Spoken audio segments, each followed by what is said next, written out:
Welcome back to this GenAI certification tutorial. And in this video, we are going to talk about structured output, which comes under complete general purpose AI SQL function. This certification, the Snowflake GenAI certification exam will try to validate your knowledge around structured output, SQL construct, model support, error messages, and the quality and accuracy of the response when we change the different model and our prompt. This subtopic belongs to domain 2 and part of your general purpose AI SQL functions. So let's go to our SnowSite web UI and see them in action. A quick reminder, all my videos are recorded in 4K, so switch to 4K for the best clarity. You can follow me on Instagram and message me to get a free copy of GenAI certification glossary. Perfect for your exam prep. Also, check the video setting because this video support more than 13 languages including Asian and European languages. So this is my structured output SQL and the role I'm using in this worksheet is account admin.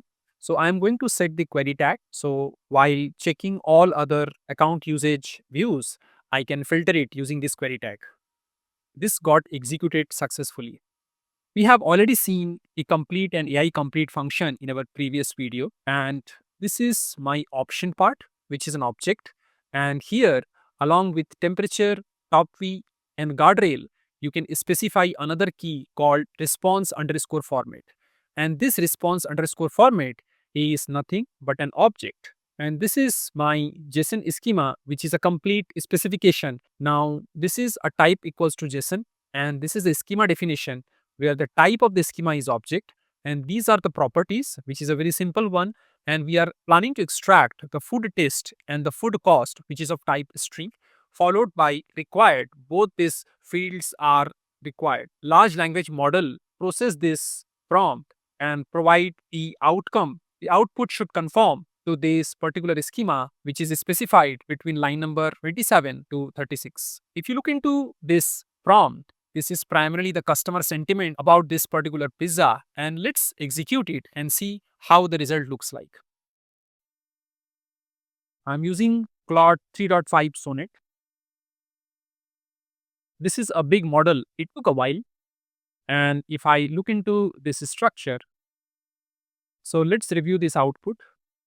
So this is my output. We have already seen usage in our previous chapter. This is other standard fields. Now here you have a structured output. The type is JSON and the raw message food cost is negative and food test is positive. So if I simply remove this section and let's see how the result looks like. Here the JSON is quite different and this is how the JSON will come. And if you are designing a pipeline where a post-processing is required based on a very structured output, this output will not help and probably your pipeline will fail or it will have an inconsistent data. And that is the primary purpose of a structured output that ensure if your downstream application is expecting a particular key and its value, then this instruction will help you to conform to that guideline. And during the exam, you will get a scenario-based question where it would lay out the problem statement telling that you are designing a pipeline and you need to have an output where your pipeline does not fail. You need to pick this structure output based on that problem statement. Now, let's say if I add another value here. So this is a food review, but I am just asking about audio quality. So here, the response does not include the audio quality because this is a food review and not a review of an audio track or a movie track. If I want, these things should be provided by your large language model as a completion. And if I add that, let's see what happens. So here, the audio quality is neutral because there is no audio quality.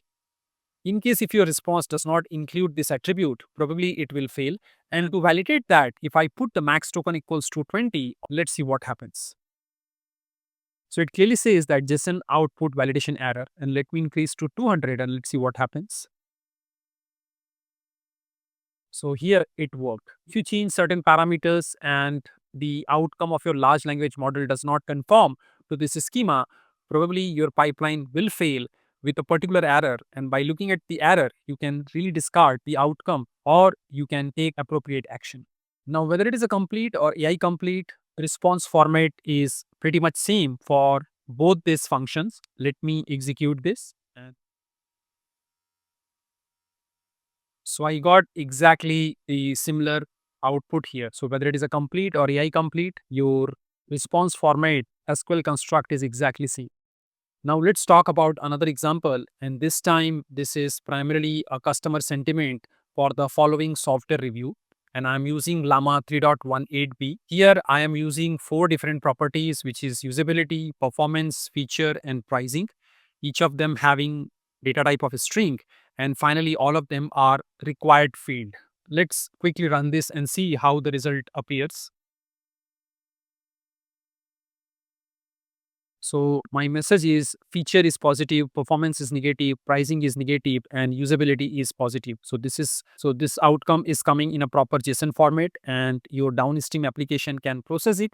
Or if it throws an error, your downstream application can handle the error and exit gracefully. Another example here, we have this story, and for the story we are trying to capture story, acting, and visual. Let me run this once again. So your acting is positive, the story is mixed, and visuals are positive. For a simple task, even if you do not specify the JSON, the large language model will produce the JSON outcome. But Snowflake recommends that for a more complex task, your prompt should have that please provide the output in JSON. It improves your accuracy.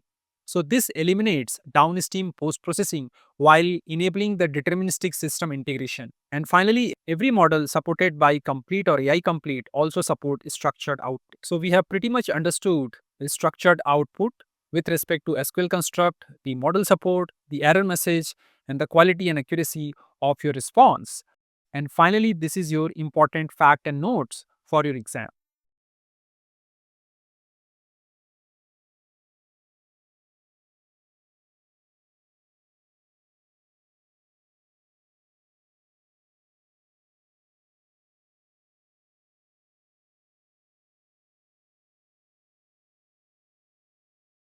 Thanks for watching this video. This channel is dedicated to helping you master Snowflake, data engineering, and GenAI skills without the complexity. And if you want to take your learning to the next level, you can also explore my Udemy courses for deeper and structured training. See you in the next video. Keep learning and keep growing.